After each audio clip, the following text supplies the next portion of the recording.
मित्रांनो नमस्कार. तुमचं माझ्या यूट्यूब चॅनलमध्ये स्वागत आहे. आज आपण ज्याची प्रामुख्याने वाट पाहत होतो ते म्हणजे शिक्षक भरतीची जाहिरात. आणि ती शिक्षक भरतीची जाहिरात निघालेली आहे. या जाहिरातीनुसार आपल्याला याच्यामध्ये या जाहिरातीमध्ये जे काही दोन टप्पे त्यांनी दिलेले आहेत. पहिला जो टप्पा असा आहे तो आहे आरक्षण न्याय रिक्त पदांचा तपशील. आणि दुसऱ्या टप्प्यामध्ये त्यांनी त्यांची जाहिरात दिलेली आहे ती कुठल्या विषयाची आहे आणि त्या विषयासाठी शैक्षणिक आणि व्यावसायिक जे काही आपलं क्वालिफिकेशन्स आहे किंवा शैक्षणिक आणि व्यावसायिक पात्रता म्हणून आपण त्याला ती काय पाहिजे यावर आपल्याला आज चर्चा करायची आहे. त्यामुळे हा व्हिडिओ प्रत्येकाने बघितला पाहिजे असं माझं वैयक्तिक मत आहे. कारण कसं आहे माहित आहे का की आता आपल्याला ऑनलाईन अप्लिकेशन्स करायचं आहे आणि या ऑनलाईन अप्लिकेशन्स मध्ये चूक झाली नाही पाहिजे. याच्यामध्ये जर कुठली मिस्टेक जर झाली तर मग आपल्यावर समजा या फेरीमधून आपण अपात्र सुद्धा होऊ शकतो. हे आपण प्रामुख्याने लक्षात घ्यायला पाहिजे. म्हणून आता तुम्हाला जेव्हा इथं ऑनलाईन अप्लिकेशन्स करावं लागणार आहे तेव्हा तुम्ही प्रत्येक गोष्टीचा प्रामुख्याने विचार करायला पाहिजे. हायली थिंकिंग करायला पाहिजे असं माझं एक वैयक्तिक मत आहे. चला तर मग आज आपण या जाहिरातीवर फार काही असा वेळ न घालवता या जाहिरातीवर आपल्याला चर्चा करायची आहे. प्रामुख्याने एक लक्षात घ्या, ही जी जाहिरात आहे ही आहे स्थानिक स्वराज्य संस्थेची आहे. आणि तुम्हाला माहित आहे की स्थानिक स्वराज्य संस्थेमध्ये जे उमेदवार पाठवल्या जातात ते 1:1 या रेशोने पाठवल्या जातात. 1:1 हा रेशो म्हणजेच काय, तर एका पोस्ट साठी एकच उमेदवार पाठवला जातो आणि इथे हे विदाऊट इंटरव्ह्यू राहते. हे आपण लक्षात घ्यायला पाहिजे. इथं इंटरव्ह्यू हा भाग येत नाही. म्हणजेच काय, तर लिस्ट मध्ये जर तुमचं नाव आलं तर ते लिस्ट संबंधित जिल्हा परिषदला पाठवल्या जाईल. पाठवल्या गेल्यानंतर तुम्हाला त्यांच्यासोबत कॉन्टॅक्ट करावं लागेल आणि कॉन्टॅक्ट केल्यानंतर तुमचं डॉक्युमेंट व्हेरिफिकेशन झाल्यानंतर तुम्हाला डायरेक्ट तिथं ते ऑर्डर देतात आणि ऑर्डर घेतल्यानंतर तुम्हाला रुजू अहवाल लिहून द्यावा लागतो. म्हणजेच तुम्हाला तिथं जॉईनिंग करून घेतल्या जाते. अशी ही एक सिंपल पद्धत आहे याची, या स्थानिक स्वराज्य संस्था म्हणजे जिल्हा परिषदची. तर आपण आता या जाहिरातवर आपल्याला चर्चा करायची आहे. पवित्र प्रणालीद्वारे शिक्षक भरती जाहिरात मान्य दिनांक 4/1/2024 ची लेटेस्ट म्हणजे कालचीच ही जाहिरात पब्लिश झालेली आहे. संस्थेचे नाव आहे education officer primary Raigad primary. त्याच्यानंतर या व्यवस्थापनाच्या शाळेमध्ये खाली नमूद केलेल्या पदासाठी आवश्यक शैक्षणिक व व्यावसायिक अर्हता धारण करीत असलेल्या व पवित्र प्रणालीमध्ये नोंदणी केलेल्या पात्र उमेदवाराकडून ऑनलाईन पद्धतीने अर्ज मागवण्यात येत आहेत. हे लक्षात घ्या की ज्यांनी सेल्फ सर्टिफिकेशन केलेलं आहे तेच ऑनलाईन पद्धतीनं अर्ज करू शकतात.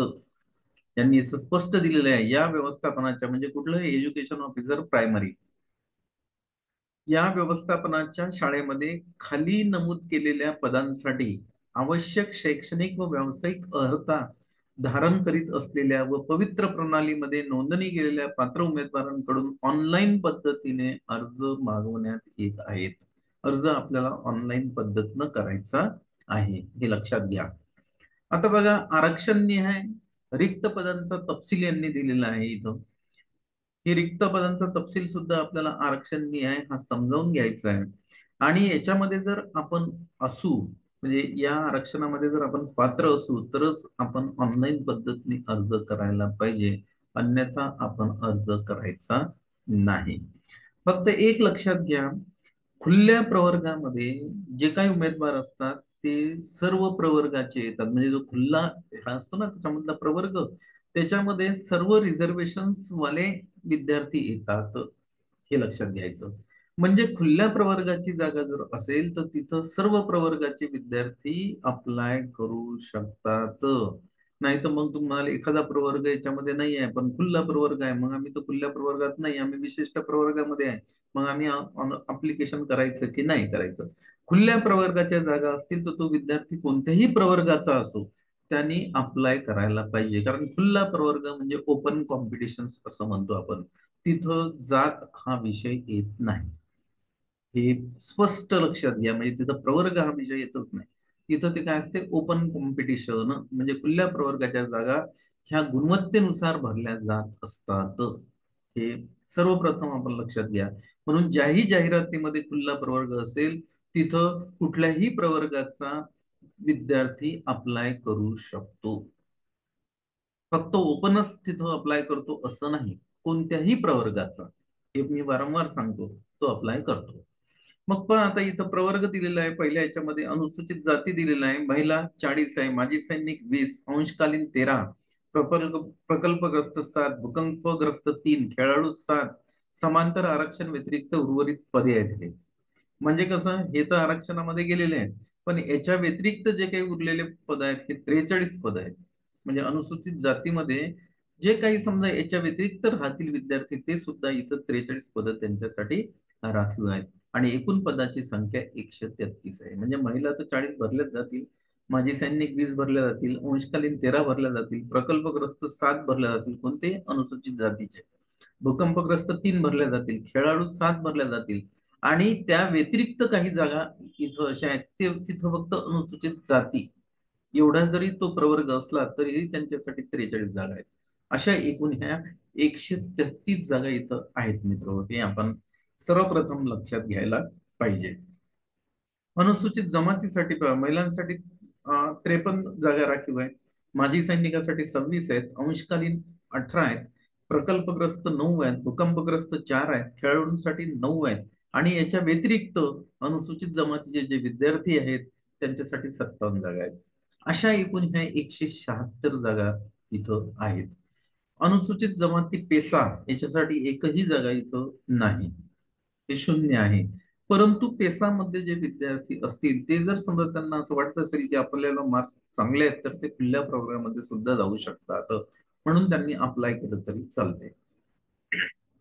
पुढे विजा 11 जागा महिलांसाठी आहेत, माजी सैनिक 5 आहेत, अंशकालीन 4 आहेत, प्रकल्पग्रस्त 2 आहेत, भूकंपग्रस्त 1 आहे, खेळाडू 2 आहेत, आणि याच्या व्यतिरिक्त समांतर आरक्षणाच्या व्यतिरिक्त 11 जागा आहेत. अशा एकूण 36 जागा आहेत. भज ब याच्यासाठी यांनी इथं भज ब साठी 000 दिलेलं आहे, परंतु हे ओपन कॉम्पिटिशन मध्ये जाऊ शकतात. म्हणजे खुल्या प्रवर्गाच्या जागा जर खाली असतील तर हे अप्लाय करू शकतात. हे इथं लक्षात घ्या. म्हणजे यांनी खुल्या प्रवर्गासाठी अप्लाय करायचं आहे. ज क महिला 1, माजी सैनिक 0, अंशकालीन 0, प्रकल्पग्रस्त 0 आहे, त्याच्यानंतर भूकंपग्रस्त 0 आहे, खेळाडू 0 आहे, समांतर आरक्षणा व्यतिरिक्त 0 आहे, एक महिलांसाठी फक्त याच्यामध्ये राखीव आहे. भज ड याच्यासाठी 0 आहे, पण ही खुल्या प्रवर्गासाठी अप्लाय करू शकतात. इतर मागासवर्गीयांसाठी 0 आहे, पण ही खुल्या प्रवर्गासाठी सुद्धा अप्लाय करू शकतात, कारण गुणवत्तेनुसार त्यांचं सिलेक्शन होऊ शकते. त्यानंतर विशेष मागास प्रवर्ग महिलांसाठी 1 आहे, माजी सैनिकासाठी 1 आहे, इथं अंशकालीन 0 आहे, प्रकल्पग्रस्त 0 आहे, भूकंपग्रस्त 0 आहे, खेळाडू 0 आहे, आणि समांतर आरक्षणा व्यतिरिक्त 1 आहे. एकूण जागा अशा 3 आहेत तिथं. त्याच्यानंतर ईडब्ल्यूएस यांच्यासाठी 26 महिलांसाठी आहेत, माजी सैनिक 13, अंशकालीन 9, त्याच्यानंतर प्रकल्पग्रस्त 4, भूकंपग्रस्त 2, खेळाडू 4, आणि समांतर आरक्षणा व्यतिरिक्त 30 जागा आहेत, आणि एकूण जागांची संख्या इथं 88 आहे मित्र. हे लक्षात घ्या. खुल्ला प्रवर्गाच्या 167 जागा आहेत महिलांसाठी. त्यानंतर माजी सैनिकासाठी 86 आहेत. आता ह्या महिला कुठल्या कोणत्याही प्रवर्गाच्या याच्यामध्ये जाऊ शकतात, कारण खुल्ला प्रवर्ग म्हणजे ओपन कॉम्पिटिशन आहे मित्र, हे लक्षात घ्या.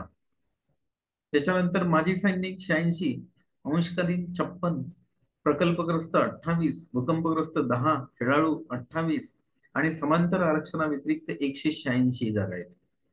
याच्यात कुठल्याही प्रवर्गाचा विद्यार्थी ओपन कॉम्पिटिशन सिलेक्ट होऊ शकतो, त्यामुळे त्यांनी अप्लाय करायचंय.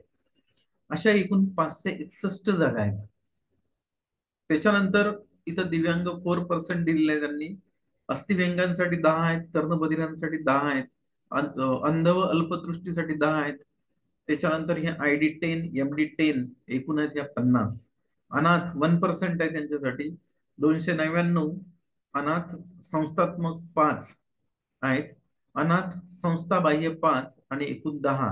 आणि एकूण जागेची संख्या अशी दिलेली आहे यांनी 299 आहेत महिला, त्याच्यानंतर हे 151, 100, 50, 20, 50, 328 आणि एकूण जागा निघलेल्या आहेत 998, म्हणजे जवळपास 1000 जागा यांनी रायगड जिल्हा परिषदने काढलेल्या आहेत. आता ह्याच्यासाठी त्यांनी खाली जाहिरात दिलेली आहे. म्हणजे वरच्या प्रवर्गामध्ये आपण समजा कुठल्या प्रवर्गामध्ये आहोत आपण ते पाहून घ्या अगोदर. जर त्या प्रवर्गाच्या जागा शून्य असतील म्हणजे नसेल तर तुम्ही खुल्या प्रवर्गामध्ये अप्लाय करा. तुम्ही अप्लाय करू शकता खुल्या प्रवर्गासाठी सुद्धा. हे लक्षात आपण घ्यायला पाहिजे. पण आता आपण वरचा प्रवर्ग आणि खालचा विषय याची आपण तुलना करून अर्ज करायचा आहे आपल्याला. आता बघा, पवित्र प्रणालीद्वारे शिक्षक भरतीची जाहिरात आहे. शैक्षणिक व व्यावसायिक पात्रता विषय व पदनिहाय रिक्त पदांचा तपशील आहे. मान्य दिनांक 4/1/2024 आहे. आता माध्यम दिलेलं आहे इथं पहिल्या याच्यामध्ये अनुक्रमांक 1 माध्यम मराठी माध्यमाची जागा आहे. पद आहे अंडर ग्रॅज्युएट टीचर आहे. 1 ते 4 ला शिकावं लागेल, 1 ते 5 ला शिकावं लागेल. आणि हे अनुदानाचा प्रकार ऍडेड आहे. म्हणजे याच्यामध्ये तुम्ही लागल्याबरोबर तुमचं पेमेंट चालू होते, गव्हर्नमेंट पेमेंट करते. विषय ऑल सब्जेक्ट तुम्हाला शिकवायचे आहेत आणि जेव्हा ऑल सब्जेक्ट आहेत तेव्हा काय होतं माहिती आहे काय, तर त्याच्यासाठी आपल्याला HSC DED पाहिजे. हे लक्षात घ्यायचं. HSC तुमचं DTED हे पाहिजे. त्याच्यानंतर इथं शिकवण्याचे माध्यम इंग्लिश मध्ये शिकवावं लागणार आहे. म्हणजे ऑल सब्जेक्ट, पण तुम्हाला कोणत्या लँग्वेज मध्ये शिकवायचे, इंग्लिश मध्ये शिकवायचे आहेत. हे याचं शिकवण्याचं माध्यम आहे. त्यानंतर आवश्यक शैक्षणिक पात्रता HSC प्लस तुमचा डिप्लोमा. डिप्लोमा म्हणजे DTED हे तुमचं इथं कम्प्लीट असायला पाहिजे. त्याच्यानंतर TET/CTET, TET paper first pass out झालं पाहिजे, CTET पेपर फर्स्ट. आणि याचे एकूण पदे आहेत 160 मित्र. पुढे हे कुठले आहेत, इंग्लिश माध्यमाचे 160 पद त्यांनी काढलेले आहेत. क्वालिफिकेशन आहे HSC DTED, HSC DTED. त्यानंतर मराठी माध्यम पुन्हा अंडर ग्रॅज्युएट टीचर 1 ते 4 किंवा 1 ते 5 ला शिकवायचं आहे. ऍडेड आहे ऑल सब्जेक्ट, म्हणजे सर्व सब्जेक्ट तुम्हाला शिकवायचे आहेत. पण आता इथं शिकवण्याचं माध्यम मराठी आहे. म्हणजे इथं मराठी, जे काही मराठी मीडियमचे लोक आहेत त्यांनी इथं हे करायला पाहिजे, अप्लाय करायला पाहिजे. त्यांचं HSC असायला पाहिजे आणि त्याच्यानंतर तुमचं DTED असायला पाहिजे. टीईटीचा पेपर फर्स्ट पास पाहिजे, CTET पेपर फर्स्ट, आणि 538 जागा आहेत त्यांच्यासाठी. पुढं मराठी माध्यमाचं आहे, पण इथं ग्रॅज्युएट टीचर, कारण हे 6 ते 8 ला शिकवायला पाहिजे यांना, 6 ते 8 ला. त्याच्यानंतर इथं ऍडेड आहे मॅथमॅटिक्स अँड सायन्सची पोस्ट आहे. तर हे लक्षात घ्या. आता इथं मॅथमॅटिक्स आणि सायन्स साठी इथं BSc असणं आवश्यक आहे. मग ते BSc मॅथमॅटिक्स आहेत, BSc बायोलॉजी आहेत, हे लोक इथं अप्लाय करतील. प्लस BSc असून ते DTED असू शकतात किंवा BEd असू शकतात. म्हणजे डिप्लोमा असू शकतो एज्युकेशन मध्ये किंवा त्यांचं ग्रॅज्युएशन असू शकतो.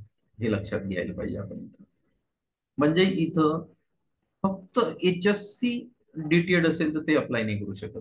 इथं ग्रॅज्युएट DTED, ग्रॅज्युएट BEd चे लोक अप्लाय करतात. पण ग्रॅज्युएशन कशात असलं पाहिजे, तर सायन्स, मॅथमॅटिक्स अँड सायन्स मध्ये असलं पाहिजे.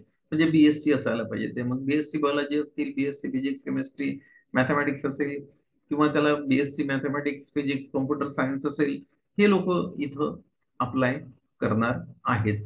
एवढं लक्षात घ्या. पण याचं जे शिकवण्याचं माध्यम आहे हे मराठी माध्यमासाठी पाहिजे. आणि ह्या एकूण जागा आहेत 244. त्यासाठी TET पेपर 2 पाहिजे मॅथ सायन्स मध्ये 5, CTET पेपर 2 मॅथ सायन्स मध्ये पाहिजे. हे दोन्हीही आवश्यक आहे, इथं लक्षात घ्या. TET पेपर 2 मॅथ सायन्स त्यांनी विषय घ्यायला पाहिजे, आणि CTET paper 2 math science oblique आहे दिलेला. 284 जागा आहेत ह्या. म्हणजे किंवा म्हणू आपण TET पेपर 2 मॅथ सायन्स किंवा CTET पेपर 2 मॅथ सायन्स. आणि इथं जागा दिलेल्या आहेत 244 मित्र. पुढे बघा, मराठी माध्यमाचं आहे ग्रॅज्युएशन, ग्रॅज्युएट टीचर पाहिजे यांना, 6 ते 8 ला शिकवायला पाहिजे. त्याच्यानंतर ऍडेड आहे मॅथमॅटिक्स आणि सायन्स आहे. इथं मराठी मीडियम आहे, इथे इंग्लिश मीडियम मध्ये शिकवावं लागेल, एवढाच फरक आहे. आणि इंग्लिश मीडियमच्या जागा इथं 56 आहेत, 56 आहेत. बाकीचं जे काही तुमचं शैक्षणिक आणि व्यावसायिक क्वालिफिकेशन्स आहे ते सारखंच आहे, एवढं लक्षात तुम्ही घ्यायला पाहिजे. म्हणजे या क्वालिफिकेशनचे लोक मी जे सांगितलं त्यांनी इथं ऑनलाईन अर्ज करायचा आहे. पण आता ऑनलाईन अर्ज करण्यासाठी त्यांनी काही सर्वसाधारण सूचना दिलेल्या आहेत. त्या सूचनांचं आपण रीडिंग करणार आहे. नंबर 1 ची सूचना त्यांनी दिलेली आहे. अभियोग्यता व बुद्धिमत्ता चाचणी 2022 टॅट प्रविष्ट झालेल्या उमेदवारापैकी ज्या उमेदवारांनी पवित्र प्रणाली या संकेतस्थळावर वैयक्तिक माहिती नोंदवून स्वप्रमाणित केलेली आहे, असेच उमेदवार जाहिरातीनुसार ऑनलाईन अर्ज करू शकतील. म्हणजे ज्या उमेदवारांनी सेल्फ सर्टिफिकेशन केलेलं आहे तेच उमेदवार या वरील पदांसाठी लायबल आहेत, तेच ऑनलाईन अर्ज करू शकतात. इच्छुक व अर्हता धारण करणारे उमेदवार ऑनलाईन जाहिरातीच्या अनुषंगाने पात्र असलेल्या पदांसाठी पसंती क्रम नमूद करून पोर्टलवर ऑनलाईन अर्ज करतील. इथं तुम्हाला पसंती क्रम नमूद करायचा आहे. इच्छुक व अर्हता धारण करणारे उमेदवार म्हणजे जे काही इच्छुक आहेत नोकरी करण्यासाठी ते, आणि ज्यांनी शैक्षणिक आणि व्यावसायिक त्यांची अर्हता आहे प्लस त्यांचा प्रवर्ग आहे, हे लक्षात घ्यायला पाहिजे आपण. ते ऑनलाईन जाहिरातीच्या अनुषंगाने पात्र असलेल्या पदांसाठी पसंती क्रम नमूद करून पोर्टलवर ऑनलाईन अर्ज करतात. बघा, इयत्ता 1ली ते 5वी व इयत्ता 6वी ते 8वी या गटातील पदांसाठी अभियोग्यता व बुद्धिमत्ता चाचणी 2022 टॅट परीक्षेपूर्वी शिक्षक पात्रता परीक्षा टीईटी सीटीईटी उत्तीर्ण असणारे उमेदवार अर्ज करू शकतात. डिसेंबर 2022 मध्ये सीटीईटी करिता प्रविष्ट उमेदवारांचा निकाल मात्र टॅट परीक्षेनंतर लागलेला असला तरीही असे उमेदवार अर्ज करण्यास पात्र ठरतील. इयत्ता 6वी ते 8वी या गटातील इतिहास, भूगोल, सामाजिक शास्त्र या विषयासाठी उमेदवार शिक्षक पात्रता परीक्षा टीईटी सीटीईटी सामाजिक शास्त्र विषय घेऊन टीईटी पेपर 2 सीटीईटी पेपर 2 उत्तीर्ण असणं आवश्यक आहे. या दोन पैकी एक, TET paper 2 oblique CTET paper 2 oblique म्हणजे किंवा होते मित्र, लक्षात घ्या, उत्तीर्ण असणे आवश्यक आहे. इयत्ता 6वी ते 8वी या गटातील विज्ञान, गणित, गणित विज्ञान या विषयासाठी उमेदवार शिक्षक पात्रता परीक्षा टीईटी सीटीईटी गणित विज्ञान विषय घेऊन टीईटी पेपर 2 किंवा सीटीईटी पेपर 2 उत्तीर्ण असणं आवश्यक आहे. पुढची 6 नंबरची सूचना यांनी अशी दिलेली आहे. इयत्ता 6वी ते 8वी या गटातील भाषा या विषयासाठी उमेदवार शिक्षक पात्रता परीक्षा टीईटी सीटीईटी गणित विज्ञान किंवा सामाजिक शास्त्र यापैकी कोणताही विषय घेऊन टीईटी पेपर 2 सीटीईटी पेपर 2 उत्तीर्ण असणं आवश्यक आहे. पुढे त्यांनी दिलेलं आहे, इयत्ता 9 ते इयत्ता 10वी, इयत्ता 11वी ते इयत्ता 12वी या गटातील पदांसाठी अर्ज करणारा उमेदवार अभियोग्यता व बुद्धिमत्ता चाचणी 2022 स्टॅट या चाचणी प्रविष्ट असणं आवश्यक आहे. शैक्षणिक व व्यावसायिक अर्हता व अध्यापनाचे विषय, वयोमर्यादा, आरक्षण व अन्य पात्रता व आवश्यक कागदपत्रे इत्यादीसाठी सर्वसाधारण सूचना सविस्तर तपशिलासह या संकेतस्थळावर पवित्र प्रणालीद्वारे उमेदवारांसाठी सर्वसाधारण सूचना या शीर्षकाखाली उपलब्ध आहेत. सदर सूचना व सूचनांमध्ये नमूद आवश्यक शासन निर्णय यांचे अवलोकन करून स्वतःची खात्री करून ऑनलाईन अर्ज करावे. म्हणजे तुम्हाला याच्यामध्ये जर काही याचा डिटेल्स अभ्यास करायचा असेल तर त्यांचं असं म्हणणं आहे, शैक्षणिक व व्यावसायिक अर्हता व अध्यापनाचे विषय, वयोमर्यादा, त्याच्यानंतर आरक्षण, अन्य पात्रता व आवश्यक कागदपत्र इत्यादीसाठी सर्वसाधारण सूचना त्यांनी दिलेल्या आहेत. त्याचा सविस्तर तपशील या संकेतस्थळावर आहे. पवित्र प्रणालीमध्ये उमेदवारांसाठी सर्वसाधारण सूचना या शीर्षकाखाली उपलब्ध आहेत. सदर सूचना व सूचनांमध्ये नमूद आवश्यक शासन निर्णय यांचे अवलोकन करून स्वतःची खात्री करूनच ऑनलाईन अर्ज करावेत. व्यवस्थापनाने जाहिरातीत दर्शविलेल्या एकूण पदांमध्ये दिव्यांग आरक्षणाच्या पदांचा समावेश आहे. व्यवस्थापनाने जाहिरातीत दर्शविलेल्या एकूण पदांमध्ये अनाथ आरक्षणाचा पदांचा समावेश आहे. व्यवस्थापनाच्या जाहिरातीत दर्शविलेल्या आरक्षणामध्ये व पदसंख्येमध्ये बदल होण्याची शक्यता आहे.